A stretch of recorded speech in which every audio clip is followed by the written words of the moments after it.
রান্না বান্না করে খাওয়া দাওয়া করি, বেলায় কাজ পড়ে আছে। অনিতা মাঠের কাজের লোকের জন্য কি ব্যবস্থা করলো, কোনো খবরই পেলাম না। যাই, নিজে একটু বেরিয়ে পড়ি মাঠের দিকে।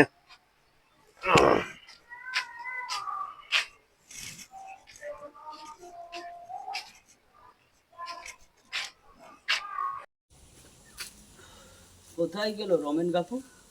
হ্যাঁ, একটু এগিয়ে গিয়ে খুঁজে দেখি। ও কাকু, একটু দাঁড়াও, কথা আছে। এই যে বাবা, উনি। আমি তো তোমাকেই খুঁজছি। আমি তো এই জন্য এসেছিলাম গো কাকু। তা বাবা, কাজের লোকের কি ব্যবস্থা করলে? আসলে কাজের জন্য লোক লোক খুঁজতে বলেছিলে, সে কাজ যদি আমিই করে দেই।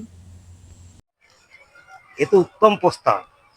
তা বাবা, তুমি যদি করো তো খুব ভালো হয়। তাহলে কাল থেকে কাজে হাত দিই। বাহ, দারুণ, খুব ভালো প্রস্তাব। তবে একটা শর্ত আছে। আবার কি শর্ত কাকু? যদি তুমি আমার বাড়িতে খাওয়া দাওয়া করো। আপনি সেই আগের মতনই আছেন কাকু, একটুও বদলাননি। অনেক দিন হলো আমার বাড়িতে তোমরা কেউ আসো না, খাওয়া দাওয়াও করো না। হ্যাঁ, আপনার বাড়িতে আগে কত নাই খাবার খেয়েছি। ঠিক আছে, এসো বাবা, সকালে এসো। তাহলে আমি আসি। ঠিক আছে, আজ আসি তবে।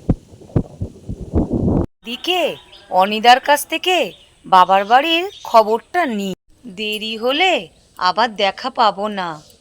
কাজের মানুষ কাজে ব্যস্ত থাকে।